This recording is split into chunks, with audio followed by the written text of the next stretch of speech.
Hi everyone, I'm about to have a workout and I thought I would just pop on and make a quick YouTube video. Today I want to talk about how to set boundaries with anybody. As a recovering people pleaser, I do feel uniquely equipped to speak about how to set and hold boundaries with anybody in a way that actually works, actually sticks, and actually feels empowering. For me, for a long time, it felt like cutting ties with people was the only way to get my life the way that I wanted and have boundaries. And I think that's pretty normal for going from never having any boundaries to suddenly trying to set standards. It felt like for me that the only way was to cut anybody out who did not meet my standards. But thankfully there's a better solution, and that's what I want to talk about today. I found that my ability to set and hold boundaries is basically entirely contingent on my quality of relationship with myself. The act of setting boundaries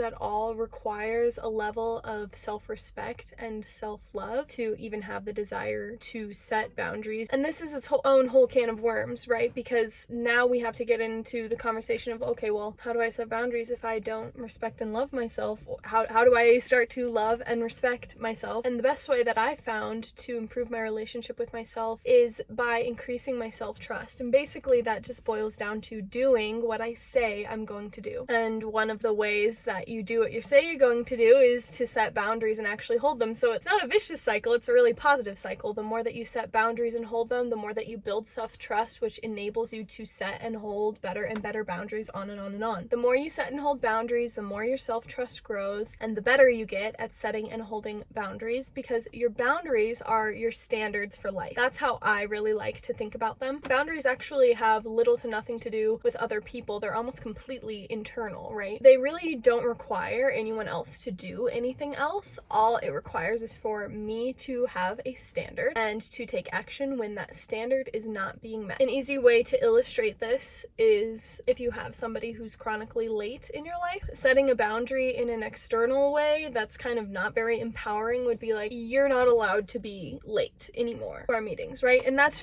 not productive. That doesn't feel good for you or the other person, and there's literally no way you can enforce that boundary. You're telling the other person they're not allowed to be late, but you don't have any control over them at all. Versus if you are more than X minutes late, I'm leaving. I'm moving on with my day. We aren't getting together. That is a boundary that I can actually take action on and make good on. So that's the kind of boundary that allows me to increase my self-trust. And it's more of a standard, really, because I'm saying I don't wait around for 30 minutes to wait for someone to finally have time for me. I treat myself as a priority. I prioritize my time. So when somebody regularly takes more than X amount of minutes past the time that we decided we were going to meet up, I am just gonna move on with my day and go do something else. I personally love this way of setting boundaries because nobody else is required to change. I must change. And for me, being on a self-growth, self-improvement journey, I love that. I love that there's so much within my control in this framework. I get to change, I get to grow, and I don't have to wait for anybody else. That's kind of the biggest thing that was challenging for me before I started using this kind of framework for setting boundaries, is like, okay, well, I want to grow and I want to be better, but I have to wait for everybody else to catch up to me so that I can show up the way that I want to. But that really doesn't have to be the case at all. I've honestly started thinking about basically every part of my life in this way of like, how can I change to make it how I want? What can I do to make it how I want? Nobody else is responsible for the quality of my life. Nobody else can make my life how I want it to be because nobody else wants what I want out of life. So I must change every time. That's the empowering mindset. And of course, there are so many factors that are outside of our control in this world, but focusing on those is just not empowering. You focus on those and then, like I said, you can't do anything. You have to wait for everybody else. Whereas if you focus on yourself, focus on what you can control, then things change, then things improve. I do want to acknowledge that setting boundaries is super, super uncomfortable at first, and you will be met with resistance, and that is normal. The discomfort is normal. The resistance is normal. That doesn't mean that there's anything wrong with you or anything wrong with the other person that you're setting boundaries with. When you start to set and hold standards for yourself that you never had before, it's gonna be uncomfortable. People don't like change. Nobody does. Nobody's gonna respond perfectly, yourself included. It's like kind of nerve-wracking, and that's okay. Like, grace for everybody involved. Setting a new boundary is kind of like if you had an open door in your house. Always open, the breeze is always coming through. People can walk in and out whenever they please. And and then you start to notice that bugs are really getting in, so you're like, ooh, I think I need some sort of boundary here. There's like bugs in the house. I really like the fresh air. I like people being able to come in, but I really don't like the bugs. Is there something that I can do to prevent the bugs? So you put up a screen door. Now, not everybody sees the screen door. Nobody expects it to be there, because for as long as they can remember, as long as anyone can remember, there has been nothing there. It's been a perfectly open, wide open doorway. So you put up the screen door, and then the next day somebody tries to walk through the door and they run right into the screen door, and they're like,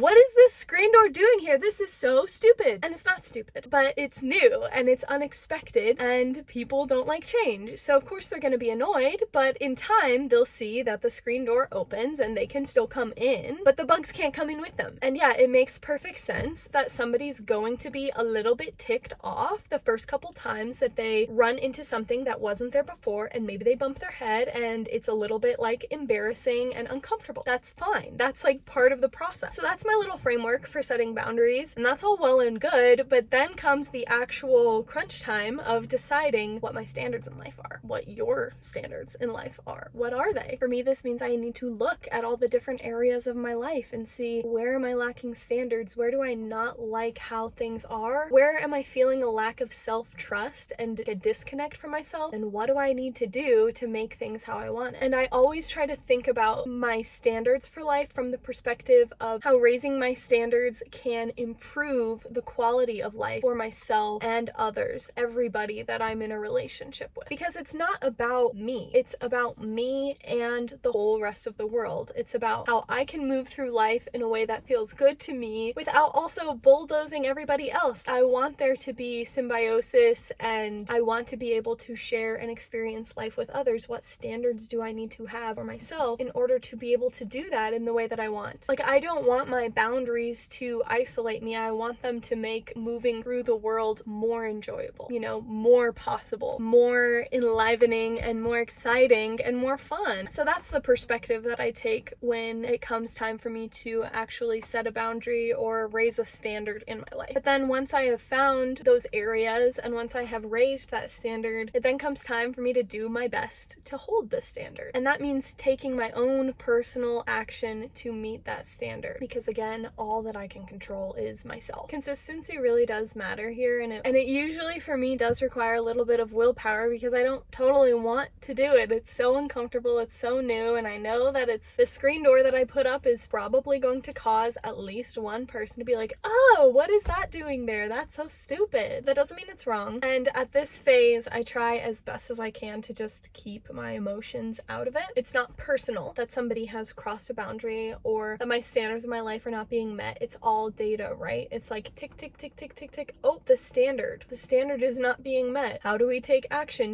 Just keeping my emotions out of it. Like, just because a boundary is being crossed does not mean that I'm being personally wronged, that someone is intentionally trying to harm me. That's not what it is. I prefer to focus on that data gathering aspect. Like, I get to see with every boundary I set how other people respond, how I respond, how I can better respond, what's working, what's not working. And even if a situation is personal, like someone is intentionally doing something to harm you, that's great information to have. That's why I love to assess after I've set a boundary, or during the process of like setting and holding standards and seeing what worked, asking myself, how did it go? What could be changed or improved? Is this actually the standard I want to be setting in my life? I tried it on. How did it feel? Did that actually help? What needs to be tweaked? Sometimes that does mean what relationships need to be tweaked, and how do I need to tweak them to make them how I want it? There is a degree of like cutting people off sometimes, like, this person is really not a fit for me, especially with the new standards I have. It's not going to work. But again, all of this goes back to, how can I take action? How can I improve the situation? What do I need to do to make things how I want it? What do I need to stop doing to make things how I want it? How can I enjoy this whole process? And that's another really important thing that I like to keep in mind, is that just because I set a boundary, just because I set a standard, doesn't mean I can't reset it if it's not working for me and it doesn't actually pan out out how I want. I can easily set and reset as needed